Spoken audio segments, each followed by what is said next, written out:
चलो तो one by one फिर से हम करंट इलेक्ट्रिसिटी डिस्कस करेंगे, जिसमें सारी बेसिक कंसेप्ट हम फिर से डिस्कस करके उसके बाद में आई थिंक मॉड्यूल में से कंसेप्ट एप्लीकेशन डिस्कस करके हो चुका है करंट इलेक्ट्रिसिटी का कंसेप्ट एप्लीकेशन एस नो हाँ फर्स्ट एंड सेकंड दोन झाले होते, बाकी पेंडिंग है। ठीक है, तो बाकी की पेंडिंग कंसेप्ट एप्लीकेशन देन सारे सॉल्व एग्जांपल, उसके बाद में जितनी भी वर्कशीट दी है, कितनी वर्कशीट दी है, वन बाय वन सारी वर्कशीट हम कंप्लीट करेंगे। ठीक है, इस लेक्चर में हमें कुछ भी गड़बड़ नहीं, जब तक करंट इलेक्ट्रिसिटी 100% परफेक्ट हो गया, ऐसा कॉन्फिडेंस नहीं आता है, साथ में टेस्ट में भी मार्क्स नहीं आते, तब तक हम इसको डिस्कस करेंगे। कळालं ना? फक्त यायचंय तुम्हाला रोज आणि करायचं, एवढे 2-3 तास वेळ काढावा लागेल। ठीक आहे ना? हे जर पुढचे 15-20 दिवस एक महिनाभर जर मी मॉर्निंग प्लस इव्हिनिंग परफेक्ट केलं तर लक्षात घ्या 12th एनसीईआरटीचे सगळे टॉपिक एकदम परफेक्ट होते पहिले लक्षामध्ये। पण 4 दिवस यायचं फॉर्म मध्ये आणि परत 4 दिवसानंतर डिस्चार्ज व्हायचं, असं नका करू। सो शुरू करते हैं डिस्कशन अबाउट करंट इलेक्ट्रिसिटी। तो करंट इलेक्ट्रिसिटी में हमने जो फर्स्ट पॉइंट डिस्कस किया था, क्या था फर्स्ट पॉइंट? Electric current. अब ये जो इलेक्ट्रिक करंट था जिसको हम आई से डिनोट करते हैं, फिर वो कैपिटल आई होगा या फिर स्मॉल आई होगा। ठीक है, कैसे डिफाइन किया था हमने करंट को? Rate of flow of charge is called as electric current denoted by I, given by I equals to था Q upon T, and हम I equals to इसको लिख सकते हैं NE by T, where Q का मतलब charge जो flow होने वाला है। ठीक है, N का मतलब नंबर ऑफ इलेक्ट्रॉन्स, E का मतलब और कितना होता है charge on electron 1.6 into 10⁻⁻19 coulomb.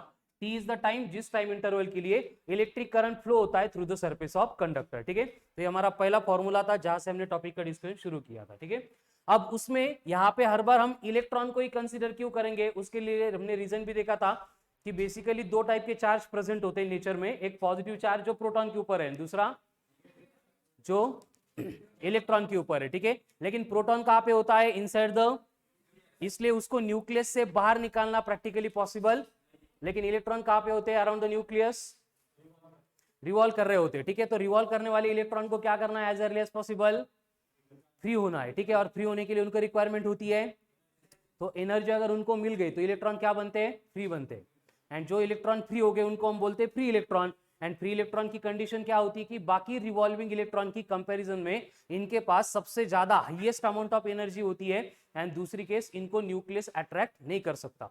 तो जब भी इलेक्ट्रिक करंट की बात आएगी, कंडक्टर के सरफेस में से जब भी चार्जेस फ्लो होंगे, मतलब इलेक्ट्रॉन्स फ्लो होंगे, तो वो कौन से इलेक्ट्रॉन होंगे? देखो इलेक्ट्रॉन दो टाइप के होते हैं, एक एटम के सराउंडिंग में रिवॉल्व करने वाले इलेक्ट्रॉन, दूसरे फ्री इलेक्ट्रॉन। तो रिवॉल्विंग इलेक्ट्रॉन आपल्या कोणत्याच इलेक्ट्रॉनिक्स मध्ये कुठंच कशातच कामाला येत नाही। ठीक है, हमारे लिए वर्क कौन करेगा? सिर्फ फ्री इलेक्ट्रॉन। ठीक है, तो जो भी इलेक्ट्रॉन मूव होने वाले, करंट कैरी करने वाले, वो रहेंगे फ्री इलेक्ट्रॉन। ठीक है, उसके बाद में इलेक्ट्रिक करंट का ऐसा unit which is equal to coulomb per. Electric current का डायमेंशंस I1, ये फंडामेंटल क्वांटिटी है as well as it's a scalar quantity. ठीक है, तो write down question.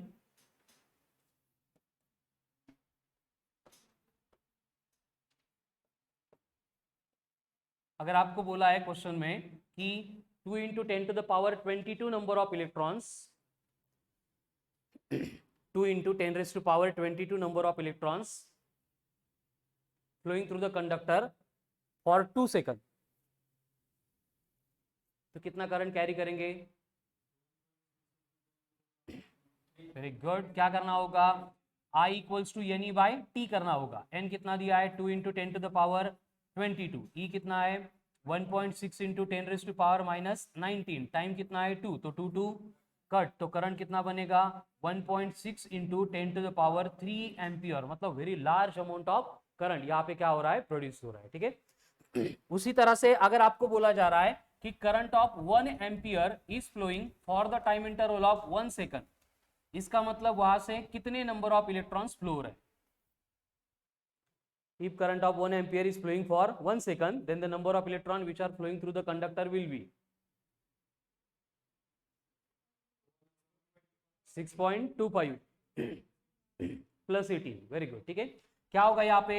I equals to NE by T करेंगे, तो यहाँ पे N चाहिए, N मतलब क्या बनेगा फिर? 1/E। 1/E मतलब 1.6 6 into 10 to the power minus 19 का रेसिप्रोकल जो होता है 6.25 इंटू 10 टू द पावर 18। क्या ये नंबर ऑफ इलेक्ट्रॉन्स, तो पावर इसका ऐसा यूनिट होगा कूलम या एम्पियर, नंबर है उसको यूनिट थोड़ी होता है, ठीक है, इसको नंबर नहीं होगा, ठीक है। तो इस तरह से ये बेसिक हमने इलेक्ट्रिक करंट को डिफाइन करने के बाद सेम करंट से रिलेटेड नेक्स्ट कंसेप्ट देखी थी, electric current induced, electric current induced due to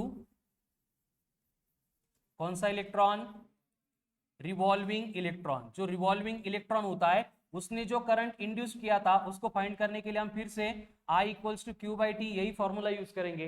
अगर रिवॉल्व होने वाला इलेक्ट्रॉन है तो हम Q को रिप्लेस करेंगे बाय E से, बट स्मॉल t रिप्लेस होगा कैपिटल T यानी पीरियोडिक टाइम से, एंड पीरियोडिक टाइम मतलब होता है 2 pi r upon v, where r is the radius of circular orbit, v is the, इसको अगर पुट करेंगे तो हमें इलेक्ट्रिक करंट के लिए फॉर्मूला मिलता है EV अपॉन 2 पाई r, या फिर हम I इक्वल्स टू क्या लिख सकते हैं इसको, E omega upon twice of pi, ठीक है। तो इलेक्ट्रिक करंट के और दो फॉर्मूले हमें यहाँ पे मिल गए जो सिर्फ और स्ट्रिक्टली एप्लीकेबल है for revolving electron only, EV upon 2 pi r and E omega upon 2 pi, EV upon and E omega upon.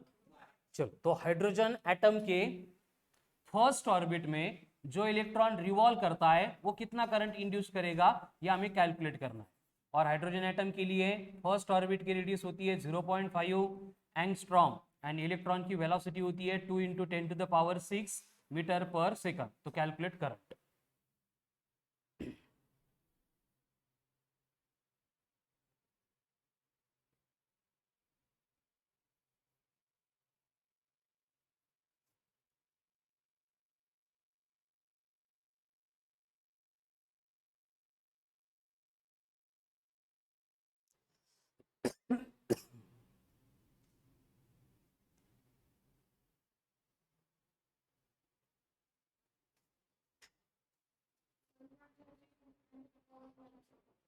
One 1.06 into 10 raise to power minus 3 ampere, very good, मतलब अप्रोक्सीमेटली 1 मिली एम्पियर। अलग कौन से answer, चलो कैसे solve करेंगे। I equals to होता है EV upon 2 pi r, E कितना है 1.6 into 10 raise to power minus 19, V कितनी है 2 into 10 to the power 6 divided by 2 pi मतलब 6.28 इंटू r मतलब 5 into 10 to the power minus 11। अब इसको सिंप्लीफाई करने के लिए क्या होगा, माइनस 19 प्लस 6 माइनस 13, माइनस 11 ऊपर आके प्लस 11, प्लस 11 माइनस 13 माइनस 2, तो 10 की पावर माइनस 2 बचेगी, एंड ये 6 इंटू 5 बनेगा 3.2 डिवाइडेड बाय ये 32 अप्रोक्सीमेटली, इंटू कितना है 10 की पावर माइनस 2, इनको डिवाइड करेंगे तो 10 की पावर और एक माइनस 1 आएगी, मतलब 10 to the power minus 3 ampere approximately, that is equivalent to 1 milli ampere. ये करंट इंड्यूस करता है कौन, रिवॉल्विंग इलेक्ट्रॉन, कहाँ पे, हाइड्रोजन एटम में, first orbit of hydrogen atom में, ठीक है। अब इस सेम कंडीशन में आपको बोला है कि एक इलेक्ट्रॉन है जिसकी रिवॉल्व करने की फ्रीक्वेंसी आपको बोला है 2 into 10 to the power hertz है, 2 into 10 to the power 8 hertz है, और वो कौन है, इलेक्ट्रॉन है। इलेक्ट्रॉन मतलब चार्ज कितना है 1.6 into 10 to the power minus 19 coulomb, तो वो कितना करंट इंड्यूस करेगा। अब इस तरह का कोई फॉर्मूला हमने देखा नहीं था, लेकिन हमें मालूम है बेसिक इलेक्ट्रिक करंट का फॉर्मूला होता है E upon T, and reciprocal of periodic time को हम क्या बोलते हैं, फ्रीक्वेंसी, यानी डायरेक्ट फॉर्मूला क्या मिलेगा E इंटू एफ, तो करंट बन जाएगा माइनस 11 एम्पियर, ये हो गया इलेक्ट्रिक करंट। नेक्स्ट, अगर कोई इलेक्ट्रॉन रिवॉल्व कर रहा है एंड रिवॉल्व करने से वो 1 मिली एम्पियर इतना करंट इंड्यूस कर रहा है, इसका मतलब उसकी फ्रीक्वेंसी ऑफ रिवॉल्यूशन कितनी होगी।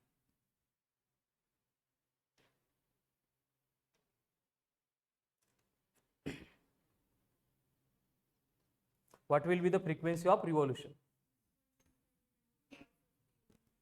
6.25 into 10 to the power 15, 16.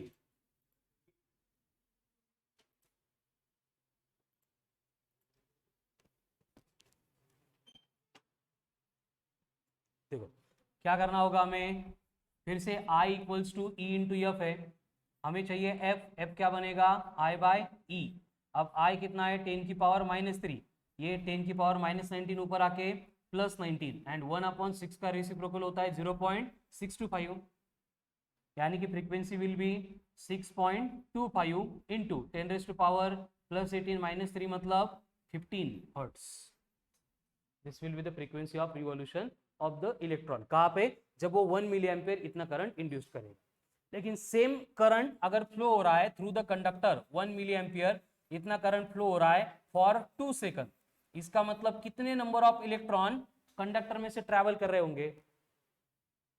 देखो एक ही इलेक्ट्रॉन इतना करंट इंड्यूस कर रहा है, लेकिन अगर सेम कंडक्टर में से ट्रैवल करेंगे तो उसके लिए नंबर ऑफ इलेक्ट्रॉन सेम होंगे या डिफरेंट होंगे? कंफर्म डिफरेंट होंगे। एक इलेक्ट्रॉन तो कंडक्टर में से फ्लो होने के बाद करंट कुछ इंड्यूस करेगा ही नहीं।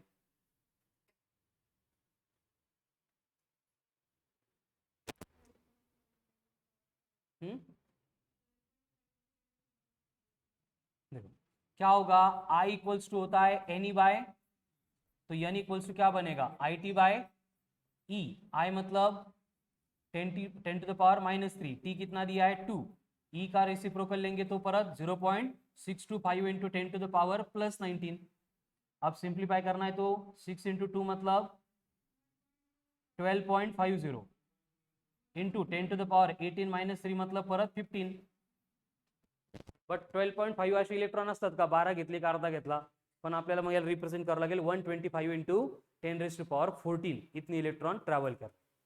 कंपेयर करके समझ में आ रहा है ना? एक इलेक्ट्रॉन रिवॉल्व करेगा तो सेम करंट, बट अगर उतना करंट इंड्यूस करना है तो कितनी इलेक्ट्रॉन को ट्रैवल करना पड़ेगा? इसका मतलब क्या हो रहा है कि ईच एटम में जो रिवॉल्विंग इलेक्ट्रॉन है दे आर प्रोड्यूसिंग करंट। कौन सा current? Large amount of current. समझ में आ रहा है ना? लेकिन फिर भी नेट कंडक्टर और नेट जो करंट फ्लो होता है थ्रू द कंडक्टर, इंसुलेटर या फिर कोई भी सब्सटेंस कितना होता है? 0 होता है। असं का? इलेक्ट्रिक करंट तो स्केलर क्वांटिटी आहे।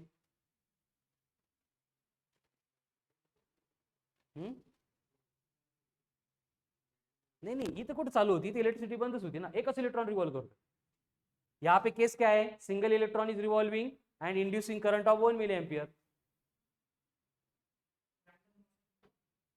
इलेक्ट्रिक करंट स्केलर है, फिर भी अगर कुछ इलेक्ट्रिक करंट एक साइड में जा रहा है, equal electric current opposite side में जा रहा है, तो एक दूसरे को कैंसिल करता है। ठीक है, इसलिए नेट करंट जो है before application of potential difference, जब तक फ्री इलेक्ट्रॉन इंड्यूस नहीं करेंगे उसको हम कैलकुलेट भी नहीं कर सकते और उसका प्रैक्टिकल एग्जिस्टेंस नहीं होता है। ठीक है, चलो इसके बाद में हमने जो मटेरियल्स होता है उसको 3 टाइप में डिवाइड किया था। जैसे कि पहले आता है कंडक्टर, उसके बाद में इंसुलेटर, उसके बाद semiconductor. Conductor, insulator and semiconductor. And ये सारा डिफरेंशिएशन किसके बेस के ऊपर किया था हमने? Presence of free electron. अब फ्री इलेक्ट्रॉन मतलब क्या होता है? ऐसा इलेक्ट्रॉन जो एटॉमिक स्ट्रक्चर से फ्री हो चुका है। फ्री क्यों होगा? क्योंकि वो पहले से वैलेंस शेल में था उसको और एनर्जी मिल गई। एनर्जी कहां से मिलेगी?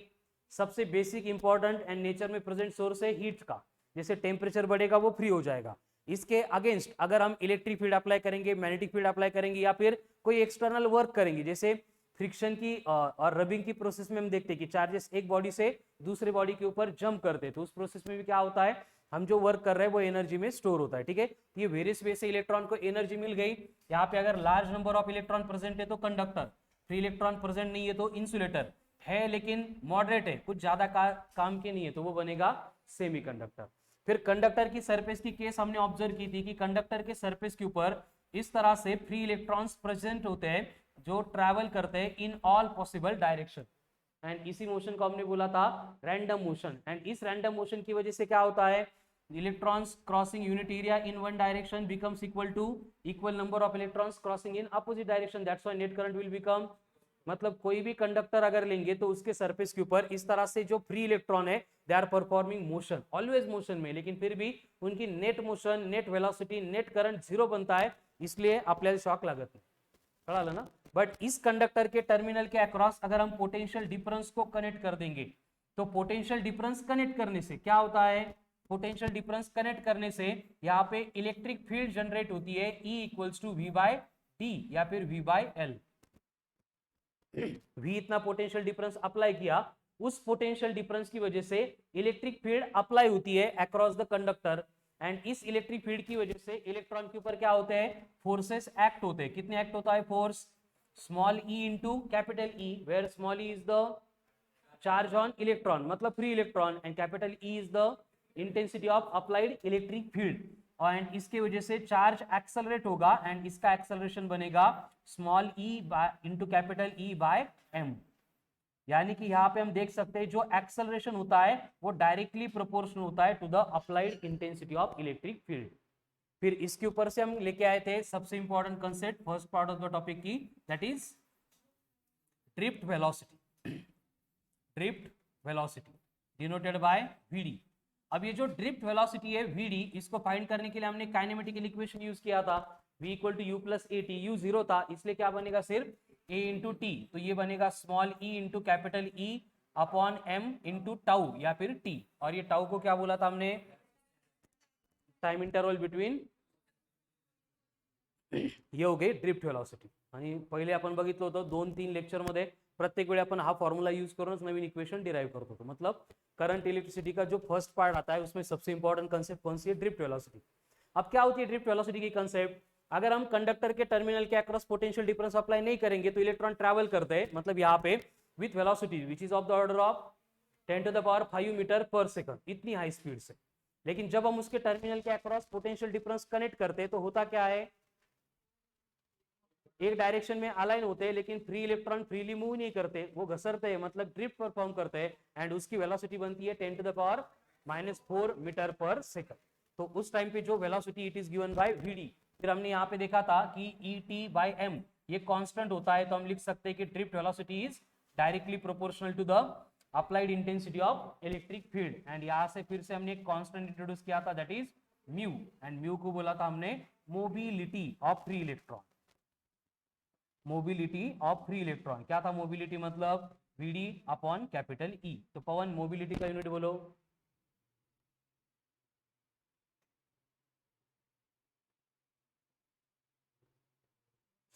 Find unit and dimensions for mobility.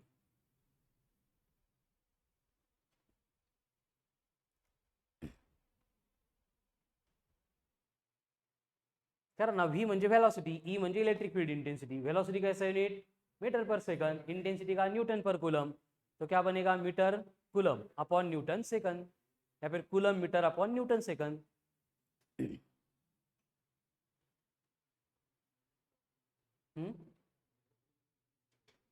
Metre coulomb upon newton second, coulomb meter upon newton per second नहीं चालणार। डायमेंशन सूरज, यूनिट क्या आ रहा है इसका, metre per second upon newton per coulomb, उल्टा करेंगे तो कूलम पर न्यूटन।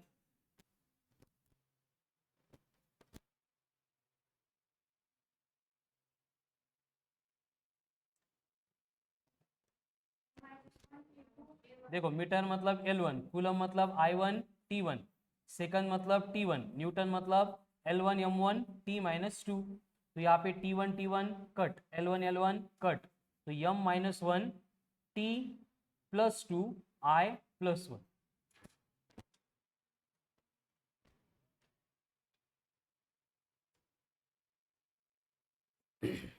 हो गया।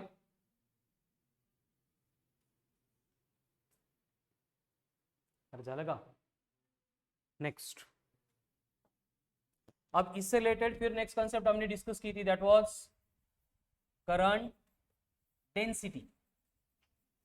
Current density, current density is denoted by J, और इसको हमने डिफाइन किया था J equals to current flowing per unit area I by A, यानी कि यूनिट बनेगा एम्पियर पर मीटर का स्क्वायर।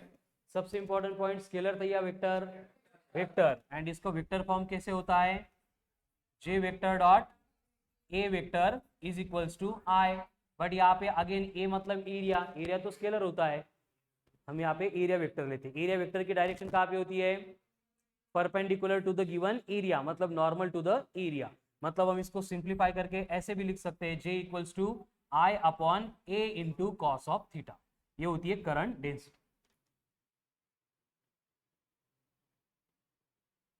फिर अगेन हमें ये करंट डेंसिटी, इलेक्ट्रिक करंट सारे इन terms of drift velocity required थे, इसलिए हमने क्या किया, एक कंडक्टर कंसीडर किया। अब इस कंडक्टर में से क्या फ्लो होता है, करंट फ्लो होता है। हमने कंसीडर किया कि करंट फ्लो हो रहा है फॉर द लेंथ एल। तो उस केस में अगर यहाँ पे वीडी होगी, वीडी मतलब क्या था, ड्रिफ्ट वेलोसिटी थी। क्या था, ड्रिफ्ट वेलोसिटी। अगर वीडी का मतलब ड्रिफ्ट वेलोसिटी है, एल का मतलब लेंथ है जिसमें से चार्जेस ट्रैवल कर रहे हैं, तो उस केस में टी लेना पड़ेगा हमें टाइम। अगेन ये टाइम कौन सा होता है, रिलैक्सेशन टाइम। तो according to definition of speed, speed equal to क्या बनेगा, एल बाई टी। तो हम यहाँ पे एल को रिप्लेस कर सकते हैं by V D into T से। आगे हमने सबसे इंपॉर्टेंट कंसेप्ट यहाँ पे इंट्रोड्यूस की थी, that is about small N. Small N मतलब क्या था, number of electrons per unit volume. And उसके बाद में आता है कैपिटल एन। कैपिटल एन का मतलब क्या था, टोटल नंबर ऑफ इलेक्ट्रॉन्स, यानी कि हमें एन इंटू वी करना पड़ेगा, number of electrons per unit volume into volume करेंगे, वॉल्यूम वॉल्यूम कट हो जाएगा, हमें कैपिटल एन मिलेगा। फिर यही पुट करके हमने कैपिटल एन को फाइंड किया, small N into V, but volume कितनी होती है, एरिया इंटू लेंथ। फिर यहाँ पे कैपिटल एन बन गया स्मॉल एन इंटू ए, यल का मतलब क्या था, वी डी इंटू टी यहाँ से। अब नंबर ऑफ इलेक्ट्रॉन्स आ गए, उसके ऊपर से हम कैलकुलेट कर सकते हैं चार्ज को। क्या होता है चार्ज का formula, Q equals to n e, यानी कि Q इक्वल्स टू बन गया n A v D into t into e. Charge आ गया, फिर हम कैलकुलेट करेंगे करंट को। करंट क्या होता है, Q by t, t t cancel हो जाएगा, मतलब इलेक्ट्रिक करंट बन गया n A v D into e. And उसके बाद में हम कैलकुलेट करेंगे करंट डेंसिटी को। एंड ये करंट डेंसिटी मतलब क्या होता है, करंट अपॉन एरिया, मतलब एरिया एरिया कट हो जाएगा, तो ये बनेगा n into v D into e. इस तरह से हमने current, current density and charge, इन सब के फॉर्मूले डिराइव कर लिए इन टर्म्स ऑफ ड्रिफ्ट वेलोसिटी। आगे अब फिर से हम ड्रिफ्ट वेलोसिटी को कैलकुलेट कर सकते हैं, जैसे कि बेसिक फॉर्मूला स्मॉल ई इंटू कैपिटल ई अपॉन यम इंटू टी। उसके बाद में अगर हमें drift velocity in terms of charge चाहिए, किसके टर्म में, चार्ज के टर्म में, तो क्या बनेगा इक्वेशन, ये वाला यानी वीडी इंटू टी इंटू ई था, वहां से क्या चाहिए हमें, वीडी चाहिए, तो क्या बनेगा Q upon N into A into e into T. तो ड्रिफ्ट वेलोसिटी का और एक फॉर्मूला आ गया।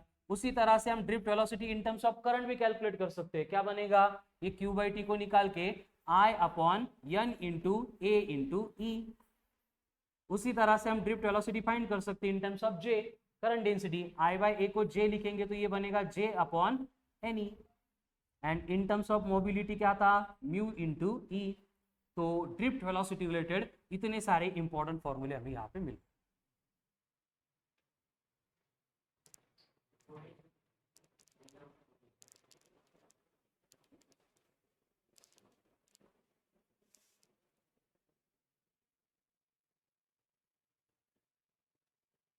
यहाँ पे म्यू का मतलब परमेबिलिटी ऑफ द मीडियम नहीं घैसा, म्यू का मतलब क्या है, मोबिलिटी है, नहीं तो होइल घोल। अब इसके बाद में हमें इंट्रोड्यूस करना था रेजिस्टेंस।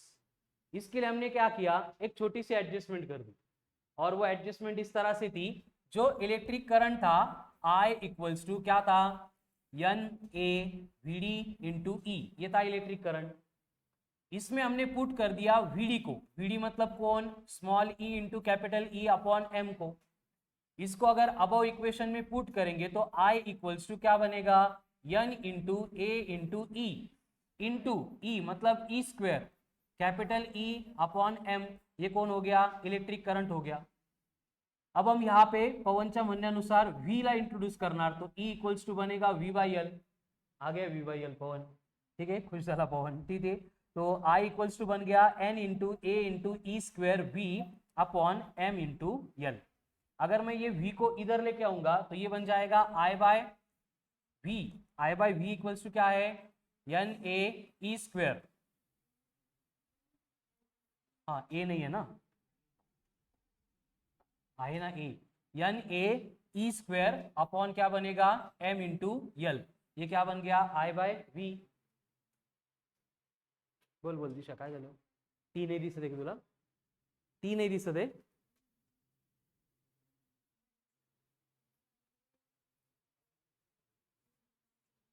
व्हीडी में यहाँ पे टी होता है, बरोबर. तो यहाँ पे टी नाही दिसत आहे दिशाला, आता दिसला असेल. ठीक है, अब क्लियर है. तो उसको भी उल्टा करेंगे तो ये क्या बनेगा, v अपॉन आई. तो v अपॉन आई मतलब क्या होगा फिर, ml upon N A e square. हाँ, टी न्यूमरेटर या डिनोमिनेटर में, डिनोमिनेटर. तो ये v बाय आई आ गया. And according to Ohm's law v by I को हम क्या बोलते हैं, r बोलते हैं. यानी प्रैक्टिकली जो रेजिस्टेंस होता है उसका एक्चुअल में formula ml upon N A square into T, ऐसा. ml upon N A square into T. m is the कोणाचं, l is the n per unit volume. Area किसका, कंडक्टर का, एरिया ऑफ क्रॉस सेक्शन जिसमें से हम current ले रहे हैं. ठीक है, small E T relaxation time. तो इसका मतलब क्या होगा, अगर हम कंडक्टर का मास, लेंथ, एरिया, टेम्परेचर, जिसको हम बोलते हैं फिजिकल कंडीशन, कौन कौन आ रहा है उसमें, मास, लेंथ, एरिया, टेम्परेचर, कांस्टेंट रखेंगे तो रेजिस्टेंस क्या होगा, कांस्टेंट होगा ना. परत एकदा, अगर मास, लेंथ, एरिया एंड टेम्परेचर इनको कांस्टेंट रखेंगे, यानी तो कांस्टेंट है ना, तो क्या होगा, आर विल बिकम काय, हे टाइम टी का टाइम आहे, टाइम. टेम्परेचर म्हणावं लागतं ना, कारण टेम्परेचर जर चेंज झाला तर काय होते, तर रेजिस्टन्स चेंज होतो, हा जो टाइम आहे तो पण चेंज होतो, त्यानंतर ड्रिफ्ट वेलोसिटी पण चेंज होते, सगळंच बदलतं. पवन नाही कळालं, टेम्परेचर जर बदललं ना तर ड्रिफ्ट वेलोसिटी बदलते. ड्रिफ्ट वेलोसिटी बदललं म्हणजे काय होतं, कोलिजनचा मधला टाइम पण बदलतो, म्हणजे स्मॉल टी पण बदलतो. हा जरी टाइम असला, हा डिपेंड कशावर करतो, त्यामुळे काय, हो, inversely proportional. Excellent, very good. ठीक है, तो ये हो गया रेजिस्टेंस. तो रेजिस्टेंस कांस्टेंट रहेगा, तो यहाँ पे फिर से हम लिख सकते हैं V प्रोपोर्शनल टू I. मतलब कौन बनेगा, ओम्स लॉ बनेगा. क्लियर, आठवतंय एवढं सगळं, परफेक्ट एकदम, काहीच कन्फ्युजन नहीं है नक्की. नेक्स्ट, इसके बाद में जो रेजिस्टेंस था, क्या था रेजिस्टेंस, आत्ता बघितला तो फॉर्म्युला, पवन सांग.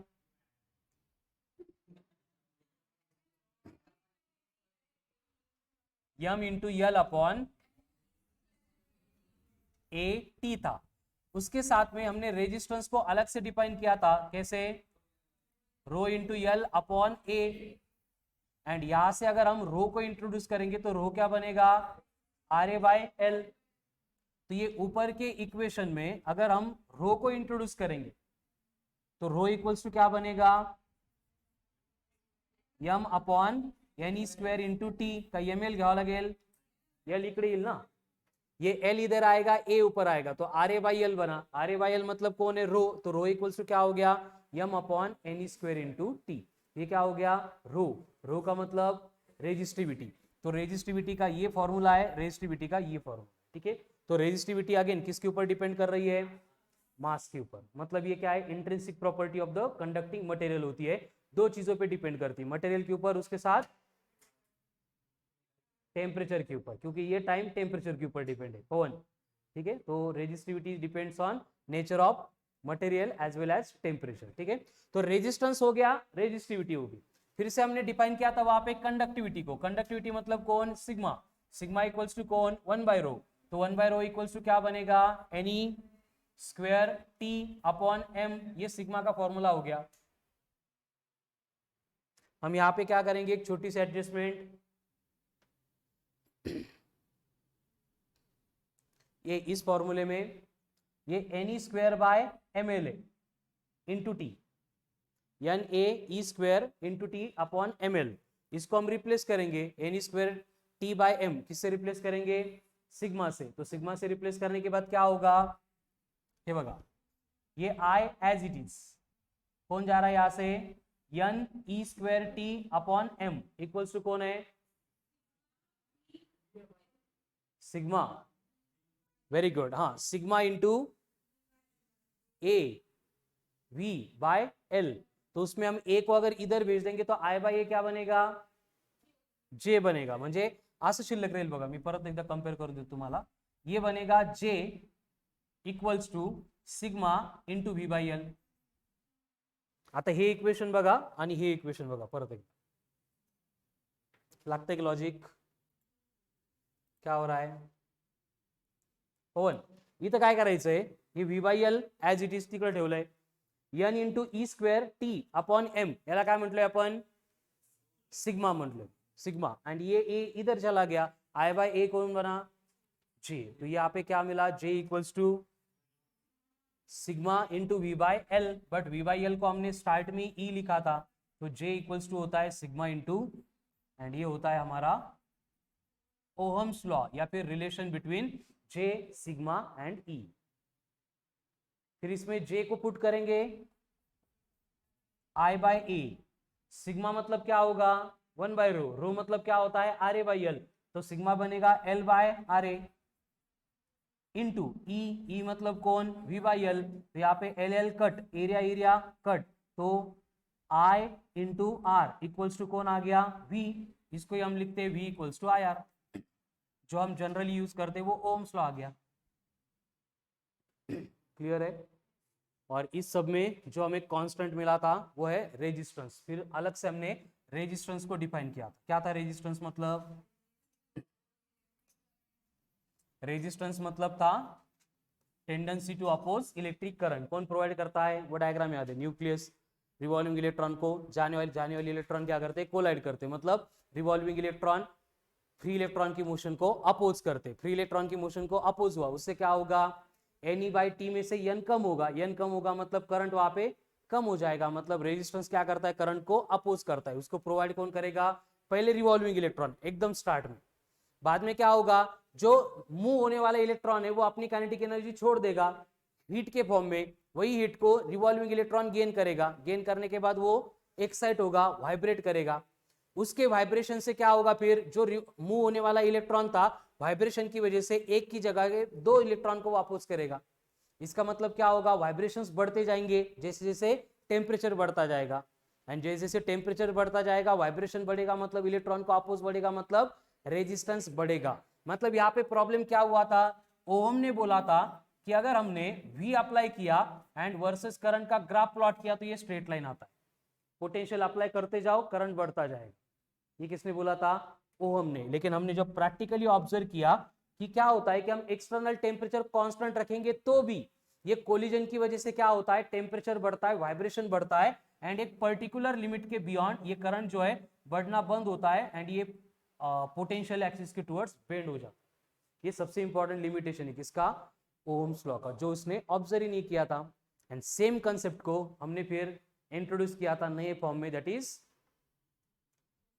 Temperature coefficient of resistance. Temperature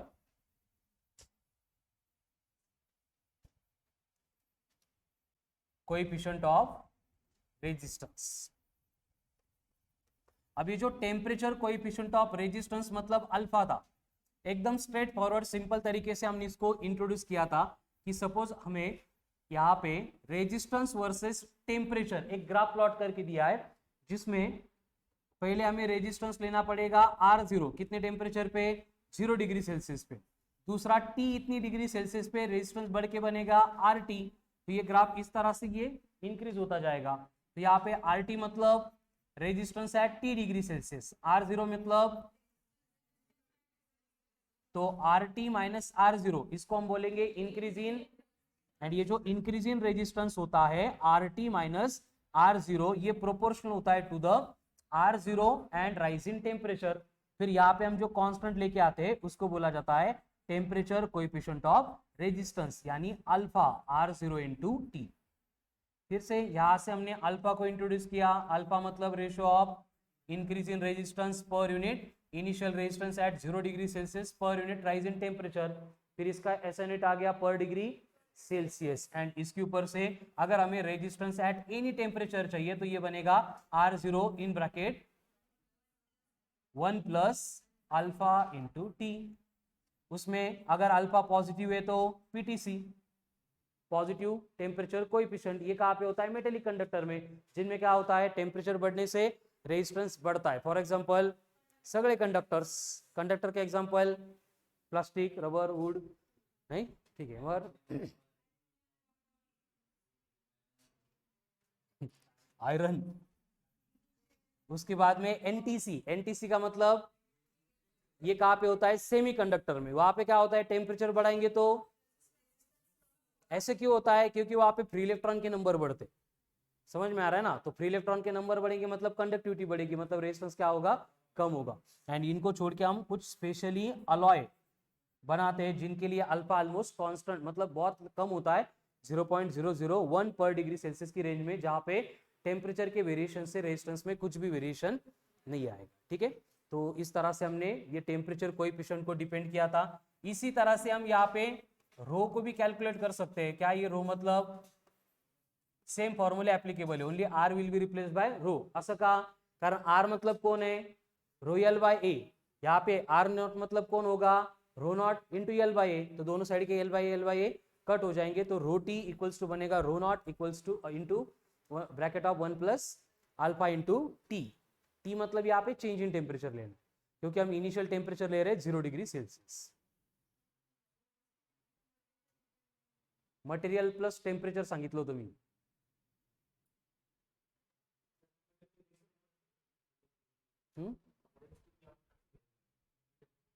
पहिले रेजिस्टिविटीज काढावं लागेल आपल्याला, कारण कंडक्टिविटी उल्टी वैरी होते ना,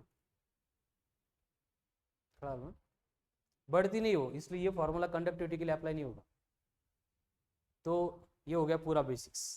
फिर इसके बाद में हमने इंट्रोड्यूस किया था रेजिस्टर को। क्या होता है रेजिस्टर मतलब,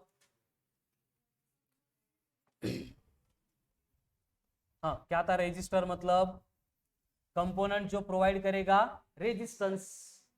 और ये रेजिस्टर जो है इंसुलेटर नहीं होते, कळालं ना, इनमें से करंट फ्लो होता है, बस ये करंट को क्या करते हैं, कंट्रोल करते हैं।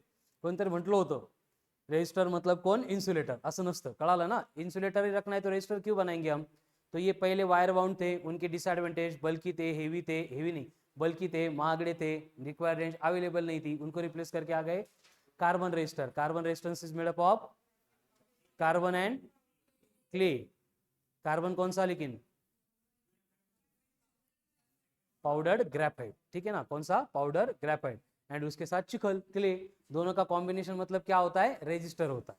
फिर उसको बनाने के बाद क्या हो गया, सारे डिसएडवांटेज हमने एडवांटेज में कन्वर्ट कर दिए, लेकिन उसमें प्रॉब्लम ये हो गया कि छोटा बनाते बनाते इतना छोटा बना दिया कि उसके ऊपर नंबर प्रिंट करेंगे तो दिखता नहीं था, इसलिए आ गई कलर कोडिंग।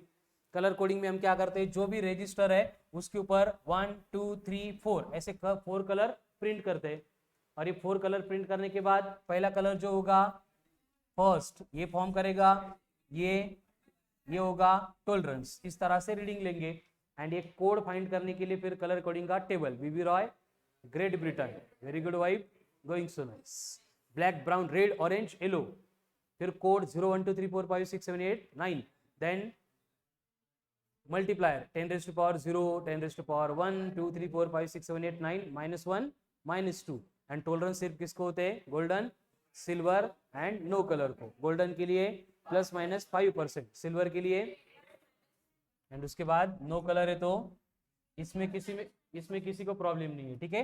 एंड उसके बाद में सबसे इंपॉर्टंट पॉइंट जो खास आपल्याला डिस्कस करायचा आहे, बट डायरेक्ट उड्या मारत मारत डिस्कस नाही करायचं आपल्याला, सगळंच परफेक्ट करायचं आहे, that is combination of resistors.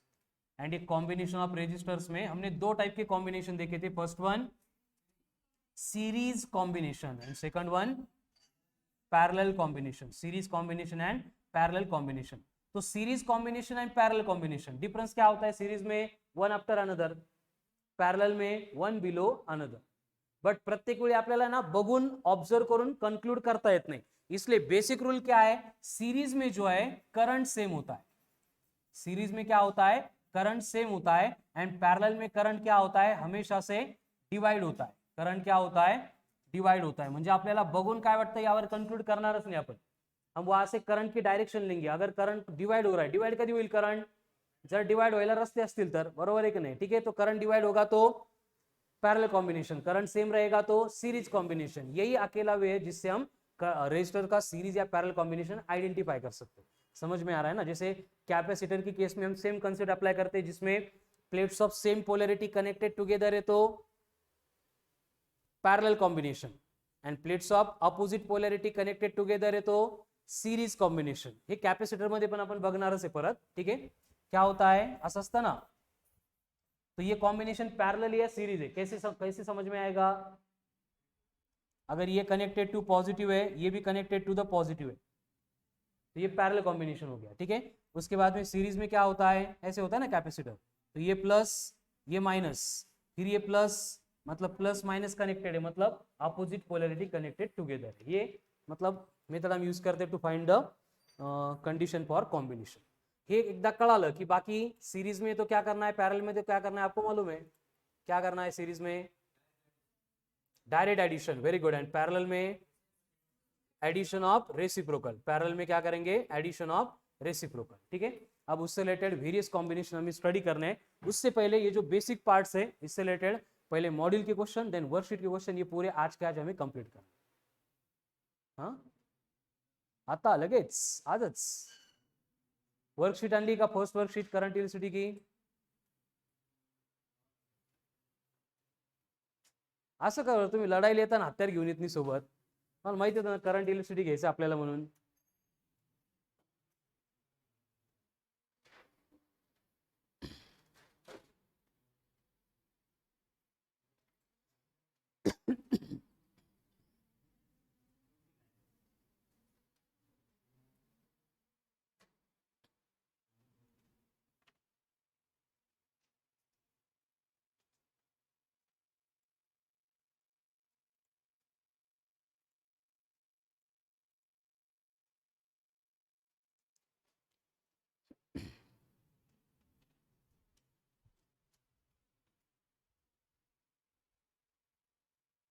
आता या पार्ट मध्ये तर रात्री 2:30 वाजता जरी झोपेतून उठून विचारलं तरी पण मला वाटतं प्रॉब्लेम असणार नाही कुठंच. कळालं ना, खूप वेळा झाला आता हे. अजून जर तुमचे तोंड वाकडी होत असतील तर मग अवघड आहे. नाही होत ना.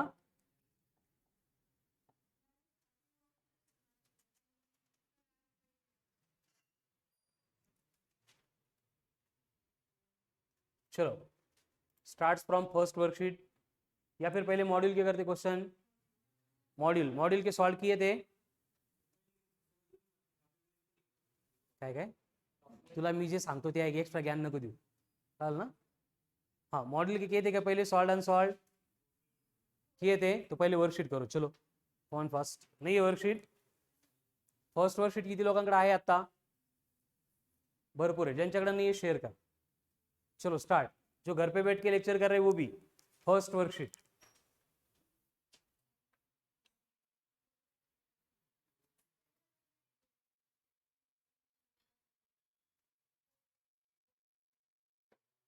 ग्रुपवर पण असेल बघा.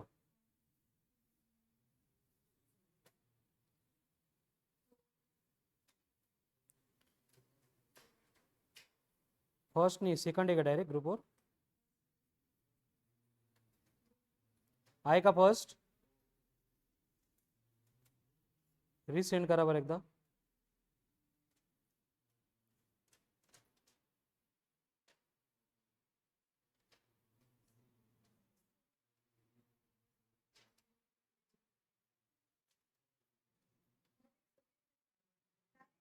नाही मग हो म्हणणं, हो म्हणणार याचं काय.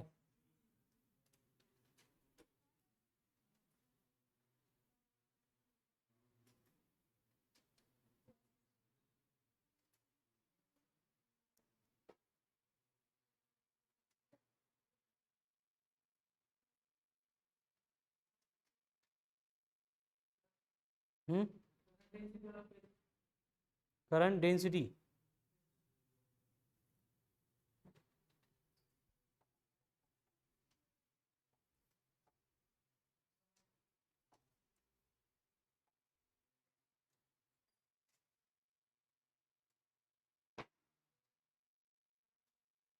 आहे का.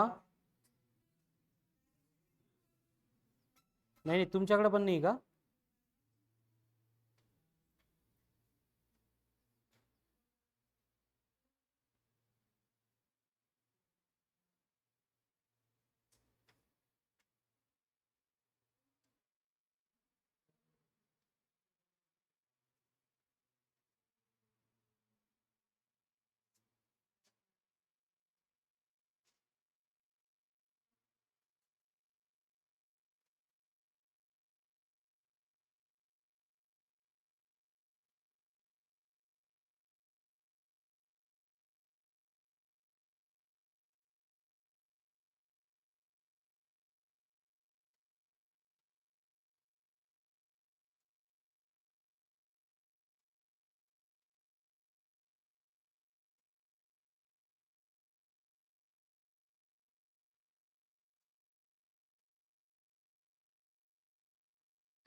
सेकंड मध्ये काय फर्स्ट क्वेश्चन हेच आहे का ड्रिफ्ट व्हेलॉसिटी रिलेटेडच?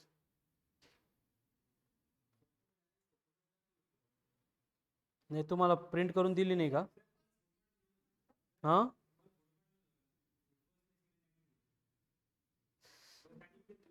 फर्स्ट नाहीच आहे का?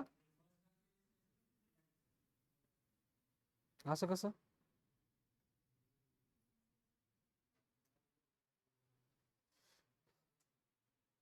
ग्रुपवर नाही पण तुम्हाला मिळाली तर असेल ना? मिळाली फक्त ग्रुपवर नाही का?